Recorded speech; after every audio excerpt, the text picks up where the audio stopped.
Good morning बच्चों। Class 9th math में theorem first क्या है देख लीजिए। यदि किसी त्रिभुज की दो भुजाएं असमान हो तो लंबी भुजा के सामने का सम्मुख कोण बड़ा होता है। ठीक है ना।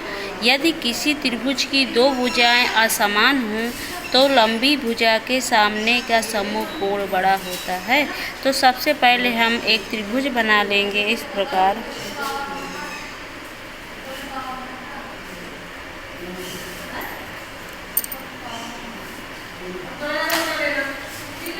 ए बी सी, ठीक है ना। त्रिभुज ए बी सी की दो भुजाएं असमान हो तो लंबी भुजा, सबसे लंबी भुजा कौन सी है? ए सी। सबसे लंबी भुजा कौन सी है? ए सी के सम्मुख कोण कौन सा? बी सबसे बड़ा होता है। ये हमें क्या करना? सिद्ध करना। ठीक है ना। तो हम यहाँ पे दिए सिद्ध क्या करना है? सिद्ध करना है कि सिद्ध करना है आपको कि angle A B C, angle A C भुजा को हमने क्या किया? ए बी और ए सी असमान भुजा मान रहे हैं और ए सी भुजा को हम सबसे बड़ी मान रहे हैं, तो इसका सम्मुख कोण कौन सा होगा? B. Means angle A B C बड़ा होगा एंगल किससे? A C B C. किससे? A C B C. यानी जो सबसे बड़ी भुजा होगी उसका सम्मुख कोण क्या होगा? बड़ा होगा। ये हमें क्या करना है? प्रूव करना है। ठीक है ना। तो और इसमें दिया क्या गया है? यदि दिया में निकालोगी तो दिया में कहा गया है कि त्रिभुज ए बी सी में भुजा ए सी क्या है? ए बी से बड़ी है। ठीक है ना। तो हम कर सकते हैं triangle A B C में साइड ए सी क्या है? आपकी बड़ी है। किससे? आप किससे तुलना कर रहे हैं? ए बी से। ये इतनी बात आपकी दिया। यदि किसी त्रिभुज की दो भुजाएं असमान हो, यदि हम ए बी ए सी को असमान माने तो लंबी भुजा हम किसको मान रहे हैं? ए सी को। सामने का सम्मुख कोण बी बड़ा होता है। ये हमें क्या करना? प्रूव करना है। दिया में लिखोगी triangle A B C में साइड ए सी बड़ी है किससे? साइड ए बी से। ठीक है ना। अब इसमें रचना भी आपको करनी है। रचना में क्या करेंगे? ए सी साइड पर डी बिंदु इस प्रकार ले रहे हैं कि ए डी ए बी के क्या है? इक्वल। ए सी पर हम डी बिंदु ये ले रहे हैं डी, और बी डी को क्या कर दीजिए? मिला दीजिए। ठीक है ना। तो रचना में लिखो कि ए सी साइड पर डी पॉइंट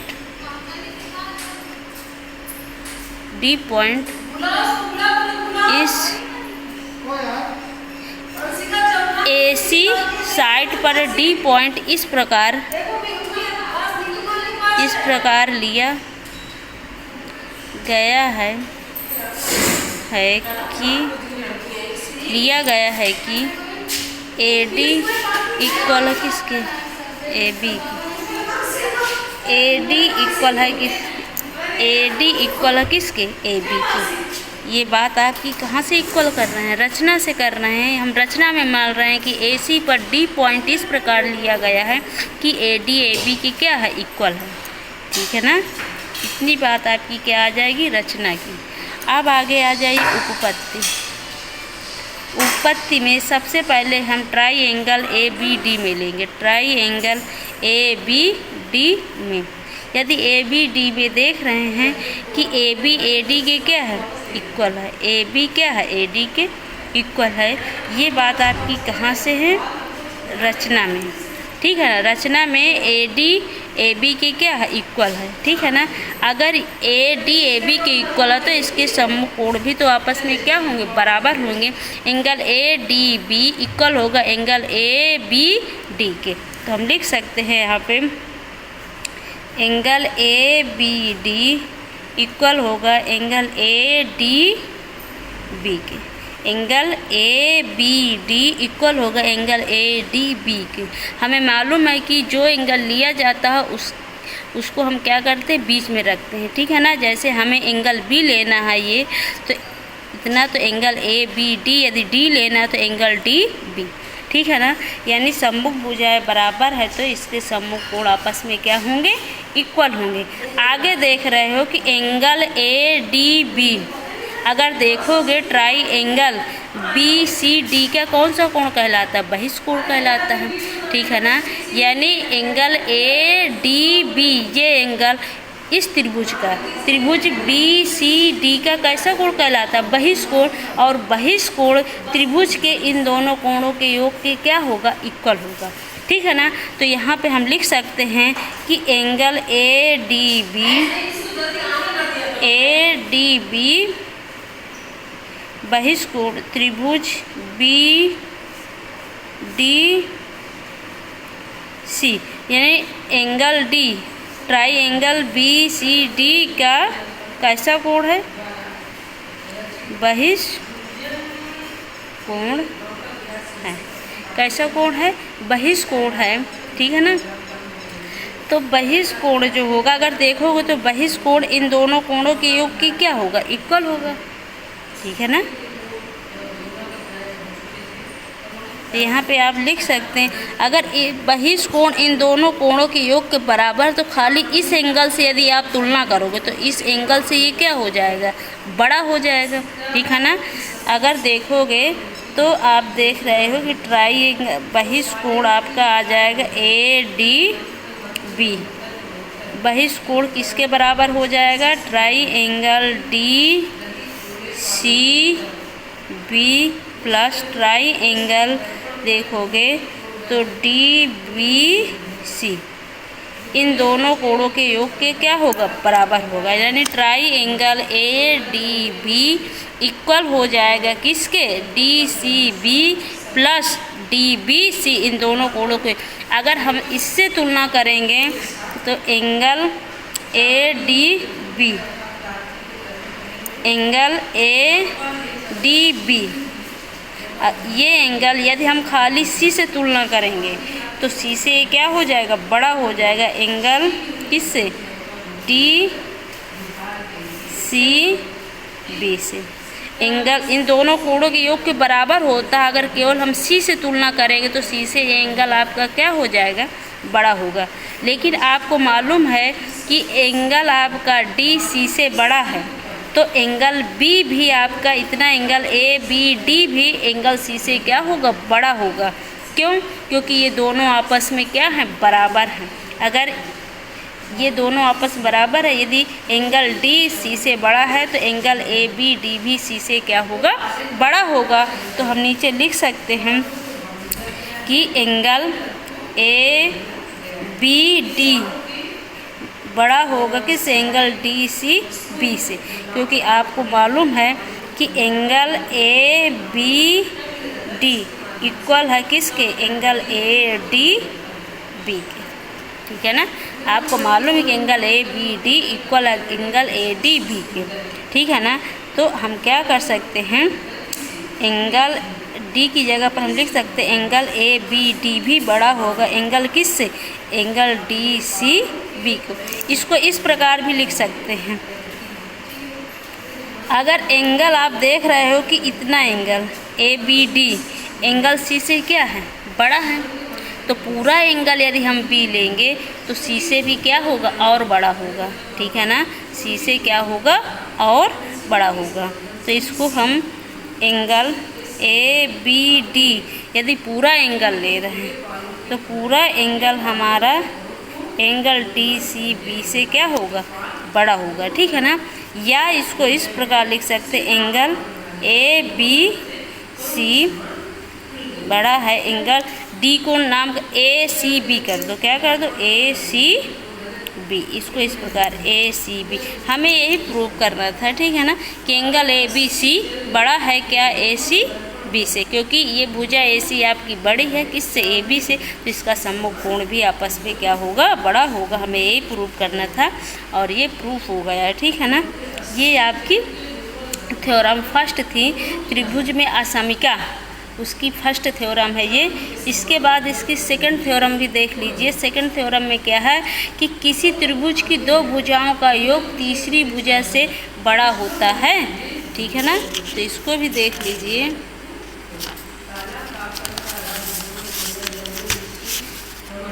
देख लीजिए,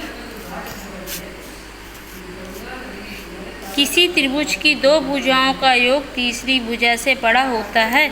तो सबसे पहले हम क्या बना लेंगे, त्रिभुज।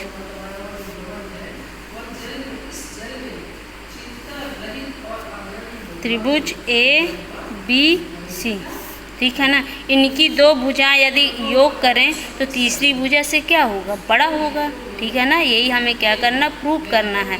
तो सिद्ध क्या करना है, देख लीजिए।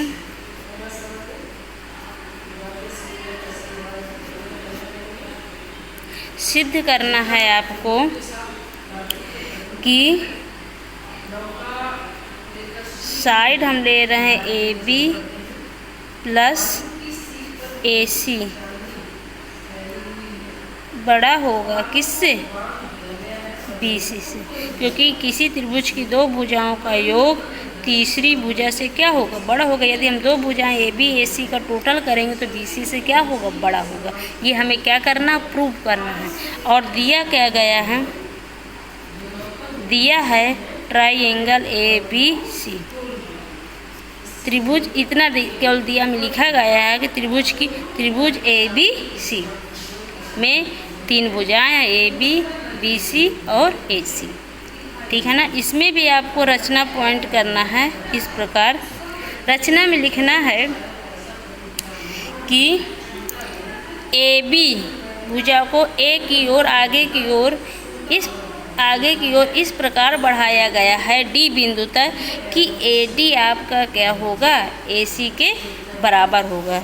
यानी इसको हम आगे BA को A की ओर आगे बढ़ाएंगे, ये, ठीक है ना। और ये बिंदु आपका क्या मान लेंगे, D, और D को C से क्या कर देंगे, मिला देंगे। C से क्या कर देंगे, मिला देंगे। ये तो आपका जो AD साइड है वो AC के क्या है, इक्वल मान रहे हैं। ये बात कहाँ से है, रचना से है। कहाँ से है, रचना से है, ठीक है ना, कि ये इसके क्या है, बराबर है। तो हम रचना में लिखेंगे कि BA को A की ओर D पॉइंट तक इस प्रकार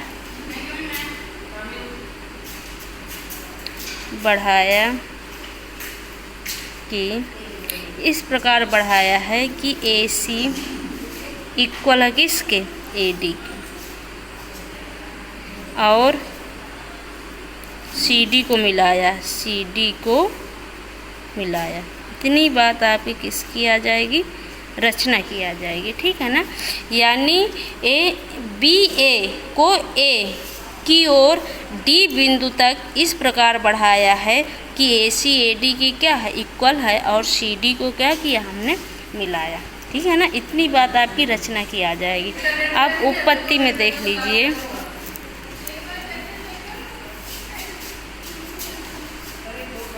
उत्पत्ति में सबसे पहले ट्राइएंगल ADC लेंगे, ADC, ट्राइएंगल ADC में आप देख रहे हैं कि AC AD के क्या है, इक्वल है, ठीक है ना। AD किसके इक्वल है, AC के। ये बात आपकी कहाँ से है, रचना से है। कहाँ से है, रचना से, कि AC AD के क्या है, इक्वल है। जब AC AD के इक्वल है तो इसके सम्मुख कोण भी आपस में क्या होंगे, बराबर होंगे। मीन्स जब सम्मुख भुजाएं बराबर हैं तो सम्मुख कोण भी आपस में क्या होंगे, बराबर होंगे। हम लिख सकते हैं कि ACD इक्वल होगा AB ADC के, ठीक है ना। ACD इक्वल होगा ADC के, ठीक है ना। सम्मुख भुजाओं के सम्मुख कोण आपस में क्या होते हैं, इक्वल होते हैं, ठीक है ना। आगे देख लीजिए, ACD अगर देखोगे तो ये कोण इस कोण के क्या है, बराबर है। यदि हम सी का पूरा एंगल ले लें, सी का पूरा एंगल ले लें तो सी का पूरा एंगल डी से क्या हो जाएगा, बड़ा होगा। बड़ा होगा कि नहीं बड़ा होगा, ठीक है ना। यदि हम ले लें कि एंगल ए सी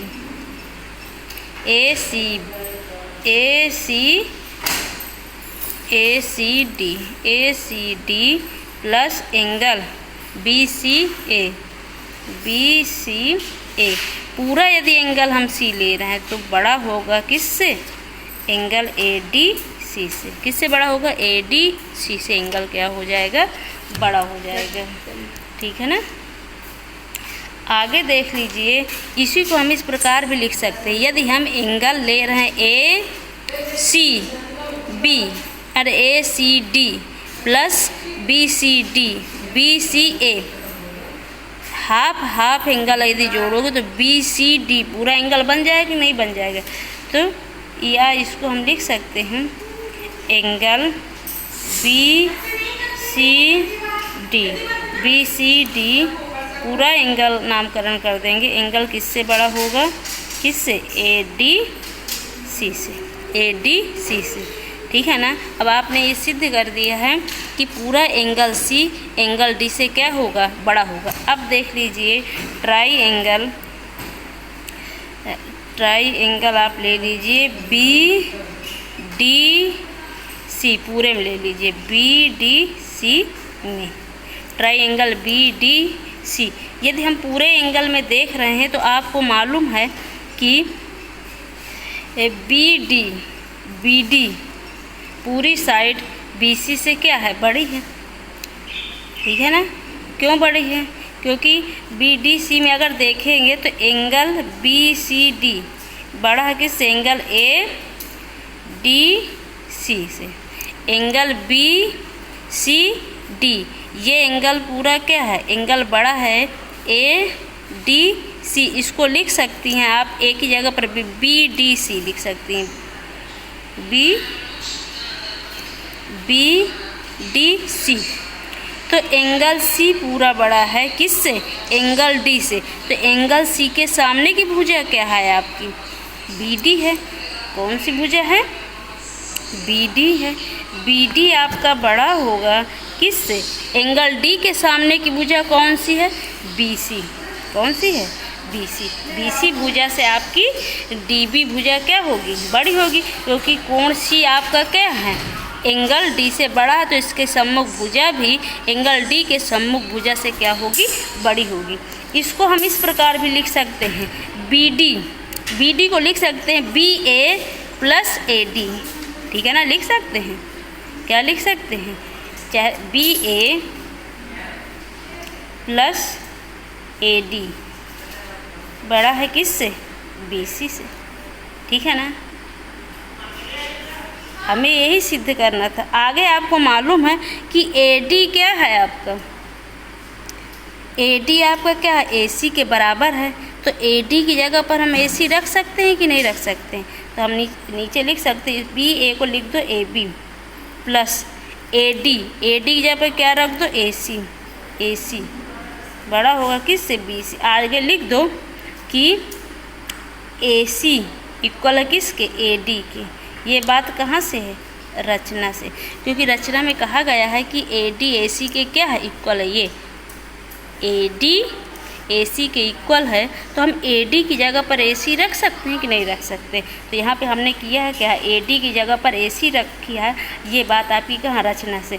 तो हमें देख रहे हो कि ए बी प्लस ए सी दोनों भुजाओं का योग तीसरी भुजा बी सी से क्या है, बड़ा है। यही हमें क्या करना था, प्रूव करना था। ये हम क्या कर दिए, प्रूव कर दिए, ठीक है ना। ये थ्योरम आपकी क्या हुई, सेकंड हुई। थ्योरम थर्ड आप कर लीजिए, इसके बाद हम सीधे प्रश्नावली में चलेंगे, ठीक है ना। थ्योरम थर्ड है आपकी, यदि किसी त्रिभुज के दो कोण असमान हो तो बड़े कोण की सम्मुख भुजा छोटे कोण की सम्मुख भुजा से बड़ी होती है। ये आपकी थ्योरम है, इसको आप स्वयं करिए। इसके बाद प्रश्नावली आपकी 7.4 हम बताएंगे कल।